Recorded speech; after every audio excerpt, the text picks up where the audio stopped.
الحمد لله رب العالمين والعاقبة للمتقين والصلاة والسلام على سيد الأنبياء والمرسلين نبينا محمد وعلى آله وصحبه أجمعين أما بعد. کتاب التوحید کے 23ویں باب کی یہ دوسری حدیث ہے. اس سے پہلے گفتگو ہماری جاری تھی تو 10 منٹ کا بریک تھا. حدیث ہے امام مسلم نے صحیح مسلم میں اس حدیث کو ذکر کیا ہے. کہتے ہیں کہ اللہ کے رسول صلی اللہ علیہ وسلم نے فرمایا کہ اللہ تعالیٰ نے میرے لیے زمین اس حد تک سمیٹ دی کہ میں نے اس کے مشرق و مغرب دیکھ لیے. ان اللہ زوالی الارض فرأیت مشارقها و مغاربها. جہاں سے زمین یعنی سورج جہاں سے نکلتا ہے اور جہاں ڈوبتا ہے یہی مشرق و مغرب ہے. میں نے پورا حصہ دیکھ لیا. میرے رب نے زمین سمیٹ لیا, میں نے دیکھ لیا ہے. اور میری امت کی حکومت وہاں تک پہنچے گی جہاں تک مجھے سمیٹ کر زمین دکھائی گئی, یعنی جہاں سے سورج نکلتا ہے اور جہاں ڈوبتا ہے پوری دنیا سمجھ لیجیے. اور مجھے 2 خزانے, ایک سرخ اور دوسرا سفید عطا کیے گئے. اور میں نے اپنے رب سے اپنی امت کے لیے یہ دعا کی کہ وہ عام قحط سالی جس میں سوکھا پڑ جائے, غلہ پیدا نہ ہو, قحط سالی سے اس میری امت کو ہلاک نہ کرے. اور ان پر کوئی ایسا بیرونی یعنی باہر کا کوئی دشمن نہ آئے جو انہیں ہلاک کر دے, تباہ برباد کر دے. میرے رب نے فرمایا کہ اے محمد صلی اللہ علیہ وسلم, میں جب کوئی فیصلہ کر لیتا ہوں تو اسے ٹالا نہیں جاتا. میں آپ کی امت کے بارے میں آپ کی یہ دعا قبول کرتا ہوں کہ میں انہیں عام قحط سالی سے ہلاک نہیں کروں گا. یہ گارنٹی اللہ نے دی کہ بھوک سے امت نہیں مرے گی. اور ان پر کوئی ایسا بیرونی دشمن بھی نہیں مسلط کروں گا کہ باہر کا دشمن جو اس امت کو ختم کر دے, تباہ برباد کر دے. اگرچہ دنیا کے سارے دشمن مل جائیں اس امت کو نہیں ختم کر سکتے. البتہ اس امت کے لوگ آپس میں خود ایک دوسرے سے لڑیں گے, ایک دوسرے کو ماریں گے, ہلاک کریں گے اور قیدی بنائیں گے. یہ اللہ کا فیصلہ ہے.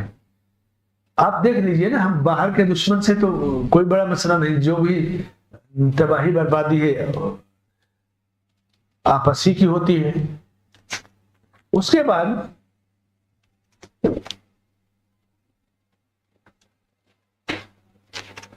دوسری روایت جس میں یہ اضافہ ہے کہ آپ صلی اللہ علیہ وسلم فرماتے ہیں کہ مجھے اپنی امت کے بارے میں ہمیشہ گمراہ کرنے والے پیشوا, ایسے لوگ جو پیشوا ہوں گے, رہبر ہوں گے, بڑے ہوں گے, گمراہ کرنے والے, اور جب ان میں ایک بار تلوار چل پڑی تو قیامت تک بند نہیں ہوگی اور قیامت اس وقت تک قائم نہیں ہوگی جب تک کہ میری امت کی ایک جماعت مشرکین سے جا کے نہ مل جائے. اور میری امت کے بہت سارے گروہ بت پرستی نہ کرنے لگے. قیامت سے پہلے ایسا بھی ہوگا. اور میری امت میں 30 دجال ہوں گے اور وہ سب نبوت کا دعویٰ کریں گے. حالانکہ میں خاتم الانبیاء ہوں, میرے بعد کوئی نبی نہیں, لیکن 30 جھوٹے نبی پیدا ہوں گے. میرے بعد کوئی نبی نہیں ہے اور میری امت کا ایک گروہ ہمیشہ حق پر قائم رہے گا اور ان کی اللہ کی طرف سے مدد کی جائے گی اور انہیں چھوڑ کر جانے والے, تنہا چھوڑنے والے ان کا کچھ بگاڑ نہیں سکیں گے. یہ 2 حدیثیں ہیں. بڑا واضح پیغام اللہ کے نبی صلی اللہ علیہ وسلم نے اس امت کو دیا کہ اللہ نے میرے لیے زمین کو سمیٹ دیا. زمین سمیٹنے کی ایک صورت جیسے نقشہ ہوتا ہے نا ملک کا, دنیا کا, آپ دیکھ لیے پوری دنیا. موجودہ صورت ترقی کر کے گوگل والا میپ ہے. پہلے تو پیپر والا نقشہ تھا, گوگل والا میپ. ایک دوسری صورت, تیسری صورت وہ اللہ جو راتوں رات اللہ کے نبی صلی اللہ علیہ وسلم کو مسجد اقصی, حرم سے مسجد اقصی پھر 7واں آسمان کی سیر کرا کے واپس لے آتا ہے. وہ اللہ ہر چیز پر قادر ہے. زمین کو آپ کو دکھا دیا سمیٹ کر کے، یہ آخری حد ہے، یہ شروعات آخری ہے۔ آپ نے کہا میرے لیے زمین سمیٹ دیا اللہ نے۔ سمیٹنے کی مختلف صورتیں ہیں، بہرحال آپ نے دیکھا اور کہا کہ آپ کی امت کی حکومت دنیا کے اس کنارے سے اس کنارے تک پہنچے گی۔ آپ صلی اللہ علیہ وسلم کو اللہ نے دکھایا دنیا کو، ایسا بھی نہیں کہ سیر کیا تو آپ نے کچھ دیکھا نہیں۔ جیسے جب آپ معراج کی شب آئے تو مشرکین نے آپ صلی اللہ علیہ وسلم سے بیت المقدس کے بارے میں پوچھا، تو بیت المقدس کو آپ نے بتایا ان کو۔ مکے میں آپ تھے لیکن بیت المقدس کو ایسے بتایا جیسے کہ آپ اسے دیکھ رہے ہیں۔ یہ اللہ کی قدرت، اللہ اپنے نبی کی تائید کرتا ہے، اللہ اپنے نبی کی تائید کرتا ہے۔ تو مشرکین نے جب آپ سے پوچھا بیت المقدس کے بارے میں، آپ نے بتایا، معراج کا بھی، ان کے بعد کا بھی، اور مختلف مواقع پہ جب بھی پوچھا تو آپ نے ان کو پوری تفصیل سے بیت المقدس، کھڑکی، دروازے، پوری تفصیل بتا دیا، کیونکہ اللہ تعالیٰ آپ کو دکھا دیتا، بتا دیتا۔ مشرق اور مغرب یہی دو سمتیں ہیں، شمال اور جنوب تو ہے، لیکن مشرق سے مغرب ہوتا ہے نا کہ سورج طلوع ہوا، سورج غروب ہوا، یہی دنیا کی اصل وہی اندھیرا اور اجالے کی جگہیں ہیں۔ اور شمال و جنوب کا بھی ذکر ہے، لیکن شمال و جنوب کا بس وہ سمتیں ہیں، لیکن جہاں ذکر آتا ہے مشرق و مغرب کا آتا ہے، نام سورج کے طلوع غروب ہونے کی وجہ سے۔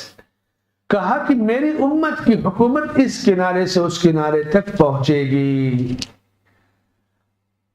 اور یہ ایسا ہوا بھی ہے۔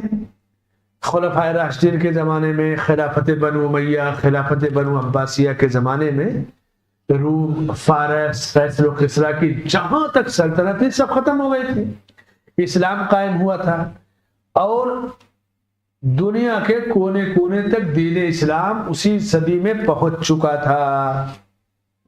یہ نبی کی پیشن گوئی بہت جلد پوری ہوئی۔ پھر آپ نے فرمایا کہ مجھے دو خزانے دیے گئے، سرخ اور سفید۔ سرخ اور سفید خزانے دیے گئے۔ فارس اور روم کے جو مال تھے نا، سونے، چاندی، ہیرے، جواہرات، سرخ اور سفید، وہ آپ نے اس کا ذکر کیا ہے۔ اور قیصر و کسریٰ کا جو کنگن تھا، کسریٰ کا سفید تھا۔ تو کہا کہ مجھے یہ چیزیں دی گئی، یہ چیزیں بھی مل گئی ہیں۔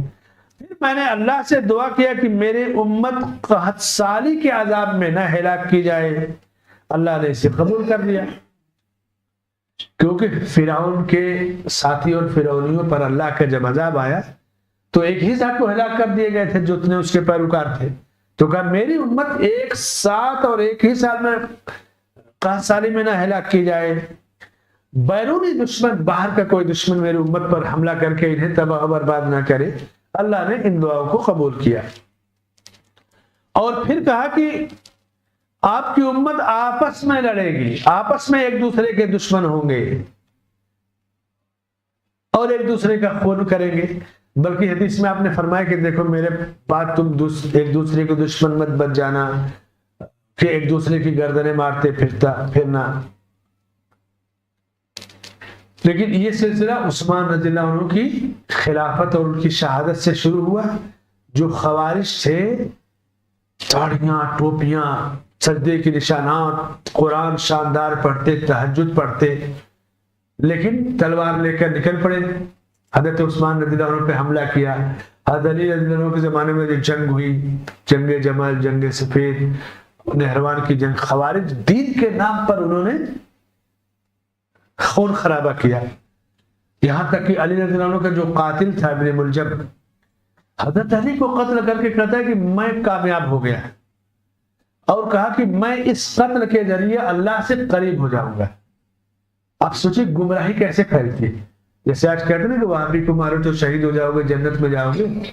اس زمانے کے خوارج یہی تھے، اور اس زمانے کے یہ خوارج۔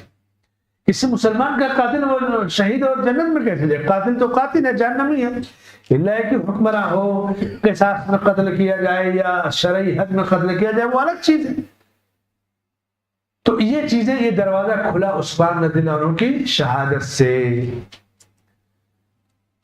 اور اس کے بعد پھر آپ صلی اللہ علیہ وسلم نے پیشین گوئی کی، امت پوری دنیا میں پھیلی، دین اسلام پھیلا.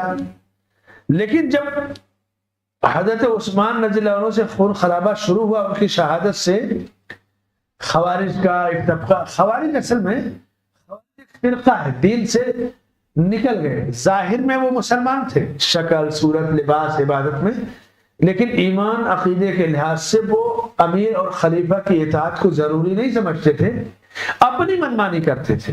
یعنی جیسے ہم سمجھتے ہیں ویسے دین رہے.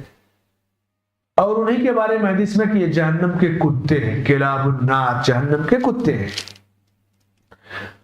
عثمان رضی اللہ عنہ کو قتل کیا، علی رضی اللہ عنہ کا قتل ہوا، جنگ جمل، جنگ سفید، پھر وہ کربلا کا جو واقعہ ہوا، حسین رضی اللہ عنہ کی شہادت. کوفہ والے ظاہر سی بات ہے کفار مشرکین تو نہیں تھے، مسلمانوں کا سلسلہ تھا. اس کے بعد پھر تاتاریوں کا جو بنو عباسی خلافت کے آخر میں تاتاریوں کا جو فتنہ تھا کہ مسلمانوں کی جو کتابیں تھیں بغداد میں، لائبریری جلا دیا، اور بغداد میں جو دجلہ ہے، نہر دجلہ، وہ پورا پانی سیاہ ہو گیا تھا. پوری کتابیں جلا کر کے راکھ اس میں ڈبو دی. اس طرح سے آپس کی جنگ کا سلسلہ جو شروع ہوا پھر وہ رکا نہیں، وقت وقت سے وہ سلسلہ جاری تھا. صلیبی یعنی عیسائی جب اندلس پر قابض ہوئے اور اس کے بعد پھر بیت المقدس پر قابض ہوئے، خون خرابے کی جو ندیاں بہی، پھر صلاح الدین ایوبی رحمہ اللہ نے بیت المقدس کو آزاد کرایا. تو پوری تاریخ جب آپ پڑھیں گے تو اس حدیث کو تاریخ کی روشنی میں سمجھنا چاہیں گے تو آپ کی ایک حدیث یا ایک جملے میں باہمی خون خرابے کی پوری تاریخ آپ کو مل جائے گی. اور یہ بیان کر کے آپ ڈرا رہے ہیں امت کو کہ یہ غلط راستہ ہے، اور جو اس راستے پر رہیں گے وہ غلط راستے پر رہیں گے. یہ خبر یا پیشین گوئی برائے تنبیہ اور برائے نہی ہے. اور پھر اللہ نے فرمایا کہ ان هذه امتکم امۃ واحدہ وانا ربکم فاعبدون. یہ ایک امت ہے، تمہاری ایک امت، میں تمہارا رب ہوں، اسی کی عبادت کرو. ولا تنازعوا فتفشلوا ولا تكونوا كالذين تفرقوا واختلفوا. آپس میں جھگڑا مت کرو، ان لوگوں کی طرف مت ہو جاؤ جو فرقے اور گروہوں میں بٹ گئے، اس لیے کہ اختلاف عذاب ہے. بہت سارے لوگ ہیں نا اختلاف تو رحمت ہے، نہیں، اختلاف رحمت نہیں ہے، اختلاف عذاب ہے. اور اختلاف کا سب سے بڑا نقصان جب آپس میں اختلاف ہوتا ہے تو اللہ پھر دشمن کو ہمارے اوپر حکمراں بنا دیتا ہے. مسلمانوں کی جہاں جہاں سلطنتیں ختم ہوئی ہیں وہ ان کے آپسی اختلاف کی وجہ سے. خود ہندوستان میں میر جعفر میر صادق کا جو واقعہ ہے، بنگال کا معاملہ، یا دکن کا ٹیپو سلطان کا، یا اس سے پہلے جہاں بھی اختلاف سے مسلمانوں کی شان و شوکت ختم ہو جاتی ہے اور ان پر دشمن مسلط ہو جاتا ہے. ان اختلافات کو ختم کرنے کے لیے اللہ کا جو عقیدہ توحید جو نبی نے دیا، انبیاء کا جو دین ہے، جتنا اس پر ہماری جڑیں مضبوط رہیں گی دشمن ہمیں نہیں ہلا سکتا. لیکن جب ہماری جڑ مضبوط نہیں ہے، توحید پر ہم نہیں قائم ہے، تو پھر تو معمولی اختلاف سے جب چاہے گا وہ ہوا دے دے گا. جڑوں کو مضبوط کرنا ضروری ہے. اور اختلاف ایک عذاب ہے، ایک مصیبت ہے، چاہے بھائی کا اختلاف ہو، محلے کا اختلاف ہو. اسی لیے جو بڑے لوگ ہوتے ہیں نا سوجھ بوجھ والے، وہ اختلاف میں کیس کا بارے میں نہیں پڑتے، تھوڑا نقصان اٹھا لیں گے لیکن صلح سے پاٹا کر کے وہ آگے بڑھ جائیں گے. لیکن جو جذباتی لوگ ہوتے ہیں وہ اڑ جائیں گے، پھر بڑا بڑا نقصان اٹھا لیتے ہیں. تو اختلاف ایک عذاب ہے جو بہرحال انسان کے لیے اس کی شان شوکت کو ختم کر دیتا ہے. دو بھائیوں کے اختلاف سے گاؤں کا دشمن فائدہ اٹھاتا ہے دو خاندان کے اختلاف سے دوسرا دشمن فائدہ اٹھاتا ہے، دو ملکوں کے اختلاف سے مسلمانوں کے تیسرا دشمن فائدہ اٹھاتا ہے، تو اختلاف جس پیمانے کا ہے نقصان اسی پیمانے کا ہوگا۔ پھر آپ صلی اللہ علیہ وسلم فرماتے ہیں کہ میں اپنی امت پر گمراہ کرنے والے ائمہ کا مجھے خطرہ۔ ایک تو اختلاف کی بات ہو گئی، اور دوسری جو بات آپ نے فرمائی کہ فتنہ پھیلانے والے دعات اور علماء، جب اختلاف ہے نا تو اب علماء جو سوجھ بوجھ والے ہیں وہ اس اختلاف کو مٹانے کی بات کریں گے۔ بھائی ایک کتاب ایک سنت کے جھنڈے میں آ جائے، لیکن جو فتنہ پھیلانے والے علماء ہیں وہ لوگوں کا نہیں جیسے ہو ویسے رہو، اپنے اپنے مسلک پہ کہتے ہیں کہ اپنا مسلک چھوڑو نہیں اور دوسرے کا مسلک چھیڑو نہیں، یہی فتنہ پھیلانے والے دعات ہیں۔ نبی نے مسلک نہیں دیا ہمیں، ایک اللہ کی کتاب، ایک اللہ، ایک کعبہ، ایک قبلہ، ایک نبی، ایک دین دیا ہے۔ توحید میں کہاں سے اختلاف آ جائے گا؟ سنت میں کہاں سے اختلاف آ جائے گا؟ اس لیے آپ نے فرمایا کہ گمراہ کرنے والے ائمہ سے یہ ہلاکت کا سبب بنیں گے اور دشمن کے تسلط کا سبب بنیں گے۔ جنگ بغداد کا پوری دنیا میں علمی لحاظ سے بغداد ایک مرکز تھا ایک زمانے میں۔ تاریخ بغداد آپ خطیب بغدادی کی پڑھیے، کون ایسا دنیا کا بڑا عالم ہے جو بغداد نہ گیا اور نہ پڑھا؟ پورا بغداد علم کا مرکز تھا۔ لیکن جب وہاں اختلاف ہوا آپس میں، تاتاریوں سے لڑنے کے لیے اس وقت کے گمراہ کن ائمہ علماء نے جو فتویٰ دیا کہ دیکھیں ایسا ہے نا کہ جنگ جو ہے نبی کے زمانے میں تلوار سے ہوئی تھی، اس لیے بندوق سے نہیں لڑی جائے گی، جنگ لڑی جائے گی، تلوار سے لڑی جائے گی۔ اتنی بڑی جہالت ہے۔ جنگ لڑنے کے لیے ہتھیار ڈیولپ ہوتا ہے، لیکن جب عقل پر پردہ پڑ جاتا ہے تو آدمی حق کو بیان کرنے سے محروم ہو جاتا ہے، اور پھر بغداد پورا کا پورا تباہ ہو گیا۔ بغداد کی تاریخ بہت روشن تھی، یا اندلس کی، قرطبہ کی، لیکن یہ دونوں شہر ہمارے ہاتھوں سے چلے گئے۔ علم کا مرکز تھے شہر، لیکن آپسی اختلاف سے پورے شہر گئے اور دشمن کا ان پر تسلط ہوا، اور اس کی وجہ اختلاف اور گمراہ کن ائمہ اور علماء۔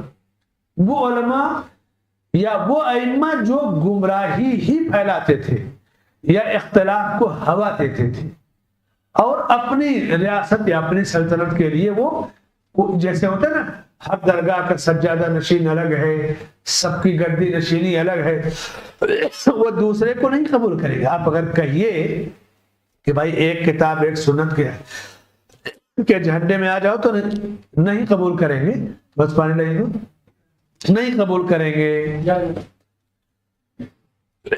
ائمہ یہ امام کی جمع ہے۔ امام کون ہوتا ہے؟ جس کی لوگ اقتدا میں نماز پڑھتے ہیں، قوم ان کی اقتدا کرتی ہے۔ ایک 5 وقت کا امام ہوتا ہے، ہم اپنی نماز ان کے پیچھے پڑھتے ہیں۔ ایک مفتی ہوتا ہے، کڑے حالات میں اس مفتی کے فتوے کو ہم فالو کرتے ہیں، وہ بھی ایک امام ہوتا ہے اپنے وقت کا، فتوے کی شکل میں۔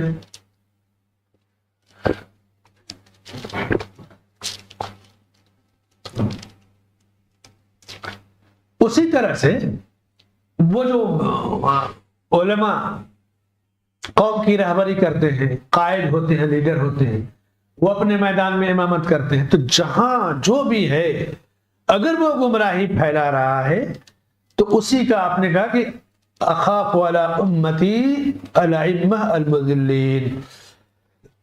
ائمہ ایک ہوتے ہیں مصلحین، اصلاح کرنے والے، جو لوگوں کے عقیدے کی اصلاح کرتے ہیں، ان کے منہج کی اصلاح کرتے ہیں،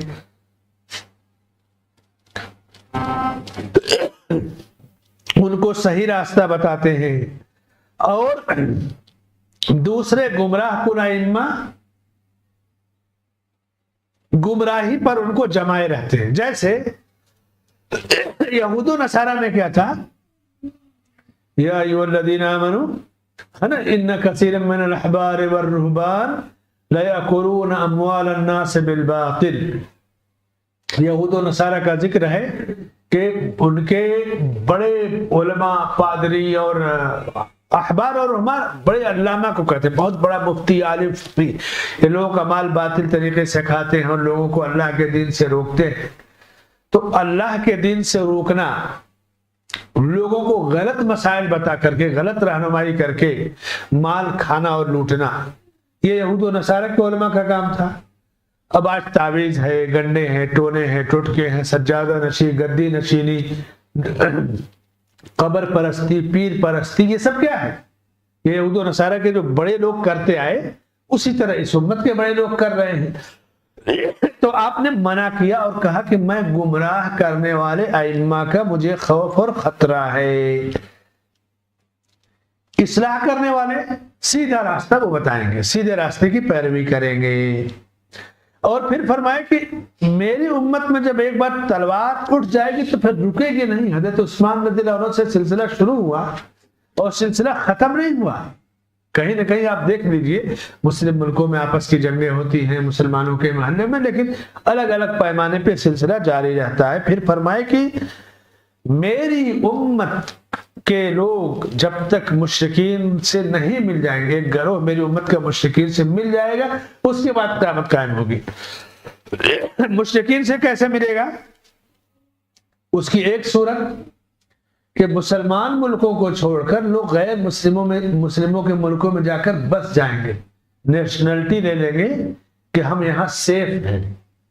تو وہ سیفٹی اور ترقی کے نام پر جائیں گے، اور اس کے بعد پھر ان کا جو نقصان ہوگا، جو لوگ یورپ میں، امریکہ، برطانیہ گئے 30-40 سال پہلے، یہاں سے پڑھے لکھے لوگ گئے، ابھی کینیڈا تو 15-20 سالوں سے لوگ زیادہ جا رہے ہیں، تو جو لوگ بھی گئے ہیں نیشنلٹی لے لیے، وہ تو غنیمت ہے کہ وہ چونکہ یہاں سے گئے تھے پڑھ کر کے مضبوط تھے، ان کی جو اولاد آئی اور ان کو وہاں کے اسکولوں میں داخل کیا، وہاں کے کلاس فیلو، وہاں کے بچے، وہاں کا پکنک کا ماحول، آزاد ماحول، 18 سال کے بعد بیٹے بیٹیاں آزاد۔ تو کسی نے یہودی سے شادی کیا، کسی نے نصرانی سے کیا، کسی نے طلاق لیا، اور پھر آگے چل کر کے ان کی جو اولاد آئی تو ملحد، دہریہ، یہودی، نصرانی بن گئی۔ یہ تو ہم لوگ 30-50-60 سال کے اندر کے ماحول کو دیکھتے ہیں۔ واضح ہے کہ میری امت کا ایک گروہ مشرکین سے جا کر مل جائے گا۔ تو جا کر ملنے کی ایک شکل تو یہ ہے کہ مسلم ملکوں کو چھوڑ کر ان کے ملکوں میں جا کر شہریت اختیار کرنا اور بس جانا، اور پھر اسلام سے پھر جائیں گے، مرتد ہو جائیں گے۔ ایک دن میں تباہی نہیں آتی، اور تباہی بتا کر نہیں آئی، میں تباہ کرنے کے لیے آتی، تباہی ترقی کے راستے سے آتی ہے۔ یہ موبائل جب آیا شروع میں سمپل سادہ آیا، صرف بات چیت ہوتی تھی، اس کے بعد اور ترقی ہوئی اور ترقی ہوئی۔ اب اس کو کوئی تباہی تو نہیں کہہ سکتا، لیکن تباہی کی ایک بڑی شکل اس کے ذریعے آئی کہ نہیں؟ ایسا تو نہیں کہ یہ نہیں تھا تو پھر دنیا نہیں چلتا ہی تھی، دنیا کا کام نہیں چلتا تھا۔ فوائد ہے اس میں، فائدے اور ترقی کے نام پر یہ ٹیکنالوجی ہے، لیکن تباہی بربادی زیادہ آ رہی ہے۔ اسی طرح کسی بھی پوش ایریے میں جائیں گے، کسی ملک میں جائیں گے امن و امان کے لیے کہ ہم وہاں سیف ہیں، تو آپ سیف ہیں، لیکن ایک جنریشن جاتے جاتے دوسری تیسری، وہ نہ ایمان سیف نہ عقیدہ سیف۔ کیوں؟ نہ آپ کو مسجدیں ملیں گی، نہ دروس ملیں گے، نہ پرائمری، نہ دینی درس گاہیں، نہ مکتب، نہ دین سیکھنے کا کھلا ہوا نظام۔ اس کو کہیں گے دقیانوسیت ہے، اولڈ ماڈل کے لوگ ہیں، پرانے لوگ ہیں۔ وقت کے ساتھ چلو، تو وقت کے ساتھ چلنے میں آپ دین، ایمان، عقیدہ سب گنوا دیں گے۔ تو ایک مفہوم تو یہ ہے، اور دوسرا مفہوم، بعض لوگ مسلمان ملکوں میں رہتے ہوئے ہی غیر مسلموں کی تہذیب کلچر سے متاثر ہو جاتے ہیں، جیسے پڑھنے کے لیے واپس آ گئے، اور غیر مسلم طاقتیں مسلمانوں کے امیر اور ذہین بچوں کو ٹارگٹ کرتی ہیں اور اپنے یہاں سے پڑھ کر کے وہ بھیجتی ہیں، پڑھا کر کے تیار کر کے ملک چلانے کے لیے۔ اب کیا سمجھتے ہیں کہ یہ پڑوسی ملکوں میں جو عورتیں حکمراں بن کر کے آئی ہیں، یا ہمارے ملک میں جو ایک بڑی تعداد بڑے بڑے لیڈروں کی 80% نیتاؤں کے بچے باہر سے پڑھ کے آتے ہیں، تو کیا آپ اپنے ملک کی بھلائی کا پروگرام بنائیں گے؟ وہ ان کا پلان لے کر کے آتے ہیں، اور شکاری کو شکار کیسے کرنا ہے وہ جانتا ہے، اور پھر وہ دھیرے دھیرے ترقی کے نام پہ، ڈیولپ کے نام پہ بہت ساری چیزیں آپ سے چھین لیتے ہیں۔ کفار کا حملہ سب سے پہلے ہمارے عقائد پر ہوتا ہے، دوسرے نمبر پر ہماری تہذیب اور کلچر پر ہوتا ہے۔ تو جب عقیدہ چھین لیا، کلچر چھین لیا، تو اگر آپ کو روزی روٹی دے بھی دیا تو پھر آپ کے پاس تو اصل چیز تو ہے نہیں، آپ میں غیر مسلموں میں فرق کیا رہے گا؟ ایک دوسری صورت ہوئی مشرکین سے جا ملنے کی۔ تیسری صورت، جس طرح پچھلی قوموں نے یا مشرکین نے بت بنا کر کے پوجا کیا، نبیوں کی پوجا کیا، تو میری امت بھی اپنے انبیاء یا ولیوں کی عبادت اور پوجا کرے گی۔ یہ بھی ہے کہ میری امت مشرکین سے مل جائے گی۔ تو مل جانے کی یہ تین صورتیں بالکل واضح ہیں۔ اور اس کے بعد فرمائے کہ میری امت میں 30 جھوٹے دجال پیدا ہوئے۔ دجال وہ تو مسیح دجال آخری زمانے میں آئے گا۔ ہر وہ آدمی جو جھوٹا ہے اس کو دجال کہا جاتا ہے۔ کیوں؟ کیونکہ جو دجال آئے گا قیامت کے قریب، جس کو عیسیٰ علیہ السلام قتل کریں گے، اس دجال کا وجود، اس کی پوری تحریک دعوت جھوٹ پر ہوگی۔ جنت و جہنم دکھلائے گا، قتل کرے گا۔ اس لیے دجل اور فریب جھوٹ کو، جو جتنا بڑا جھوٹا گیا تو دجال ہے وقت کا، اور کوئی نبوت کا دعویٰ کرے تو اس سے بڑا جھوٹا کون ہے؟ تو اس کو کہا کہ دجال پیدا ہوں گے اور وہ نبوت کا دعویٰ کریں گے، جبکہ میں آخری نبی ہوں، میرے بعد کوئی نبی نہیں۔ مسلمہ کذاب یمامہ میں تھا۔ یمامہ عراق کے علاقے میں ایک ایریا ہے جو گیہوں کا بڑا خاص ایریا ہے۔ اسود العنسی یمن میں تھا۔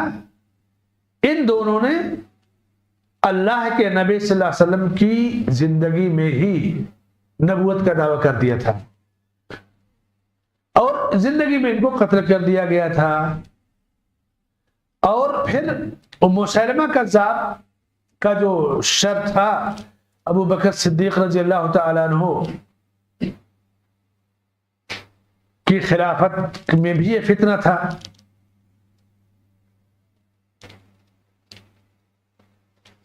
اس کے بعد فتنے پھیلتے رہے، مسلمہ کذاب کا فتنہ، اسود العنسی کا فتنہ،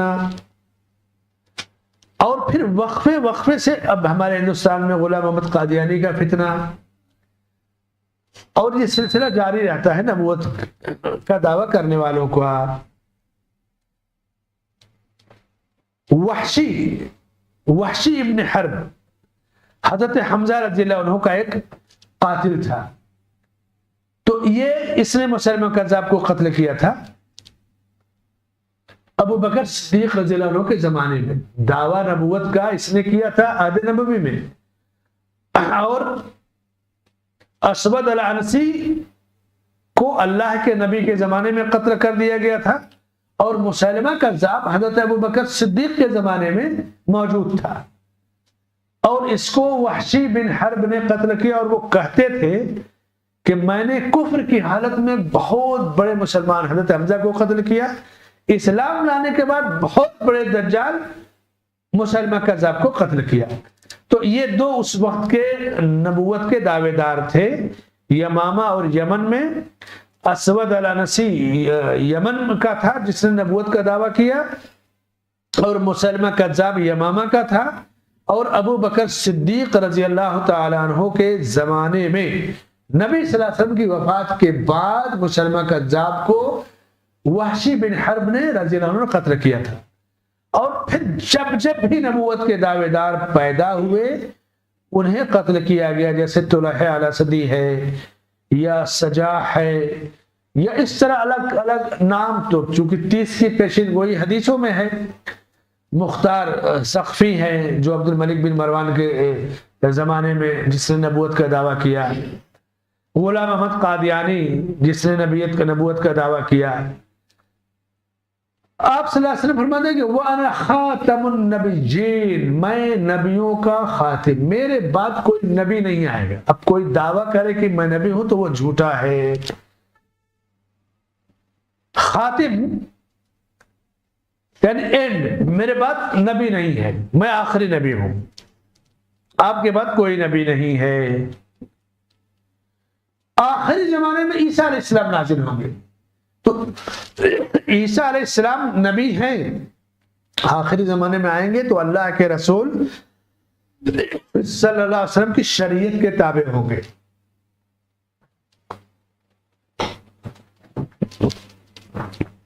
عیسیٰ علیہ السلام دین مسیح کو لے کر نہیں آئیں گے، ان کی نبوت ان کے زمانے کے لیے تھی، لیکن جب آخری زمانے میں وہ دجال کو قتل کریں گے تو وہ عیسیٰ علیہ السلام جس شریعت پر چلیں گے وہ اللہ کے نبی محمد صلی اللہ علیہ وسلم کی شریعت ہوگی، اور امت کو اسی کی طرف دعوت دیں گے۔ تو آپ نے فرمایا کہ میری امت کا ایک گروہ ہمیشہ حق پر قائم رہے گا، اسے مخالفت کرنے والے کی مخالفت یا رسوا کرنے والے کی رسوائی نقصان نہیں پہنچائے گی یہاں تک کہ قیامت آ جائے گی۔ تو صحابہ نے پوچھا کہ وہ حق پر گروہ جو قائم رہے گا وہ کیسا ہوگا، اس کی کیا نشانیاں ہوں گی؟ تو آپ نے فرمایا کہ جس پر میں ہوں اور میرے صحابہ ہیں، میں اور میرے صحابہ جس پر ہیں۔ پوری دنیا میں جتنے فرقے اور مسلک ہیں کوئی یہ نہیں کہہ سکتا کہ میں صحابہ کے راستے پر ہوں، کیونکہ سب کی تاریخ کسی نہ کسی فرقے سے جڑی ہوئی ہے۔ اہل حدیث ایک ایسا طبقہ گروہ ہے جو ہمیشہ کہتا ہے کہ جو کچھ اللہ اس کے رسول سے اور نبی کے صحابہ سے ثابت ہے بس وہی ہمارا دین ہے، ہم اس کے علاوہ اور کچھ نہیں جانتے۔ اور کوئی اپنے آپ کو اہل حدیث کہے یا نہ کہے، نبی اور آپ کے صحابہ کے راستے پر ہے تو اس کو کوئی بھی نام دے دیجیے، کسی بھی نام سے پکارا جائے۔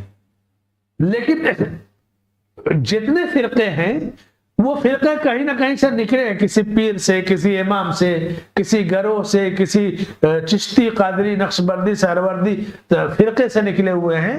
کوئی کھلے طور سے دعویٰ نہیں کر سکتا کہ ہم مکمل طور سے نبی کے راستے پر ہیں، سوائے اہل حدیث کے جو یہ کہتے ہیں کہ اگر کوئی مسئلہ ہمارا سنت کے خلاف ہے، کسی نے دلیل سے ہمیں بتا دیا تو سورج بعد میں نکلے گا، ہم رجوع پہلے کر لیں گے، ہم پہلے اسے مان لیں گے۔ اور یہی طریقہ محدثین کا تھا۔ امام مالک رحمۃ اللہ علیہ کہتے تھے کہ دنیا میں سب کے لوگوں کی بات، کسی کی بات مانی جائے گی، رد کی جائے گی، لیکن اللہ کے نبی کی بات کے علاوہ کہ آپ کی ہر بات قابل قبول ہے۔ امام ابو حنیفہ رحمۃ اللہ علیہ کہتے کہ جب صحیح حدیث مل جائے تو وہی میرا مذہب ہے، میری بات اگر نبی کی بات سے ٹکرائے تو میری بات کو دیوار پر مار دو، نبی کی بات کو لے لو، یہی دین ہے۔ اور جب اس طریقے پر رہیں گے تو آپ اصلی فالوور امام کے بھی ہو جائیں گے، نبی کے بھی ہو جائیں گے، اور دین پہ بھی قائم رہیں گے۔ لیکن نام امام کا لیں گے۔ اب بتائیے کہ جتنے قبر پرست بریلوی طبقہ جو ہے نا، بریلوی اصل میں حنفی ہے، دیوبندی اور بریلوی یہ حنفیت کی برانچ ہے، امام ابو حنیفہ کے پیروکار ہیں۔ تو کیا امام حنیفہ رحمۃ اللہ علیہ نے قبر پہ چادر چڑھانے کا حکم دیا تھا؟ کیا وہ عرس اور میلہ مناتے تھے؟ نام تو ان کا لیں گے، طریقہ ان کے مخالف ہے، اوپر سے اپنا نام اہل سنت والجماعت رکھ دیا۔ تو کیا نبی کی سنت پر چلنے والے صحابہ کی جو جماعت تھی، کیا وہ عرس میلے لگاتے تھے؟ کیا وہ اولیاء بزرگوں کو پکارتے تھے؟ تو نام بھلے لے لیا لیکن راستہ الگ کر لیا۔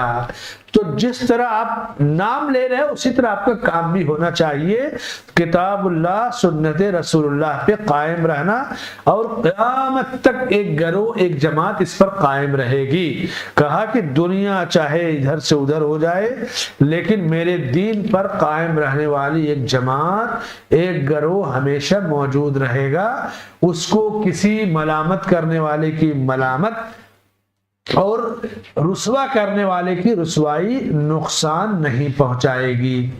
تو اس حدیث میں اسلام سے پھر جانے والوں کا بھی ذکر ہے، گمراہ کرنے والے اماموں کا بھی ذکر ہے، دین کے قائم ہونے کا بھی ذکر ہے، آپ صلی اللہ علیہ وسلم کے خاتم النبیین ہونے کا بھی ذکر ہے، اور ناجی فرقہ یعنی فرقے بہت ہوں گے، ان میں ایک فرقہ وہ ہوگا جو نجات پانے والا ہوگا، اور وہ فرقہ وہی ہوگا جس پر میں اور میرے صحابہ ہیں۔ تو آپ کوئی بھی کام کریں، کوئی بھی عمل کسی بھی عالم سے جڑے، اس سے کہو بھائی کہ نبی صلی اللہ علیہ وسلم نے کہا ہے کہ میں اور میرے صحابہ جس راستے پر ہیں وہ جنتی ہوگا۔ تو مجھے آپ جو مسئلہ بتا رہے ہو نا، نبی سے اور آپ کے صحابہ سے بتائیے بس، اور میں کچھ نہیں جانتا۔ یہ مت کہو کہ ہم فلاں مذہب کے ماننے والے ہیں، ہماری فقہ یہ ہے، ہمارے پیر یہ ہے۔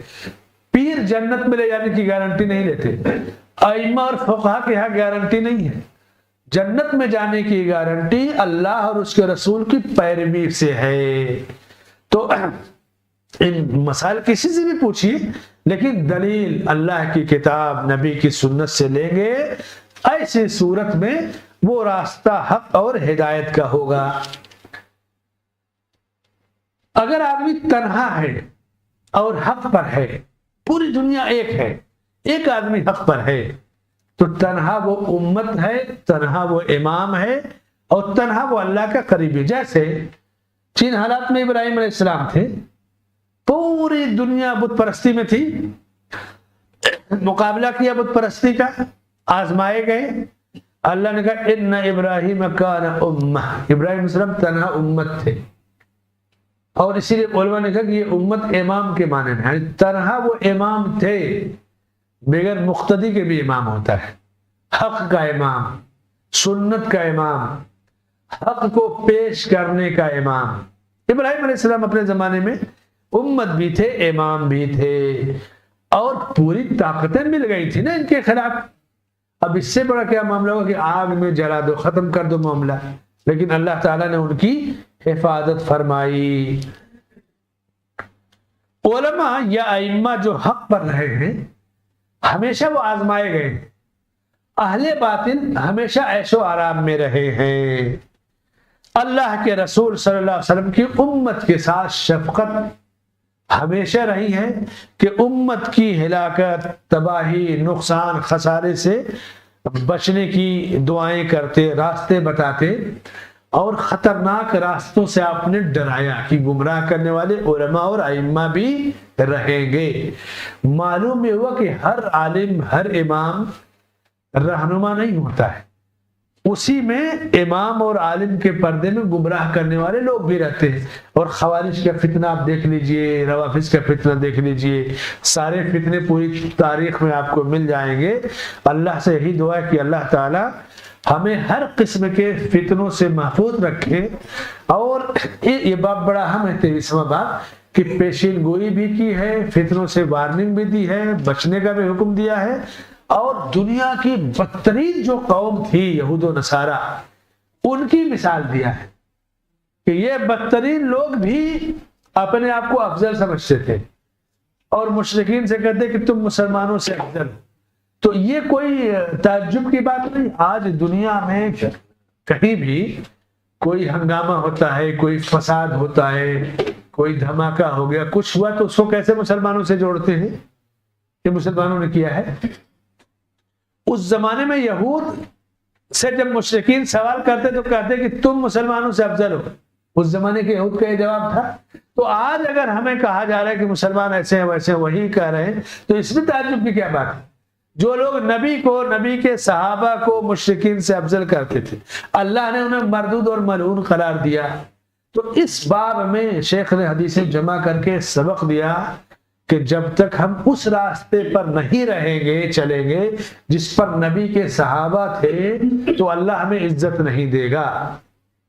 بس یہی اس باب کا بنیادی پیغام ہے۔ اللہ ہمیں علم نافع عطا فرمائے، عمل صالح کی توفیق بخشے، آمین۔ وصلی اللہ علی نبینا محمد وعلی آلہ وصحبہ اجمعین۔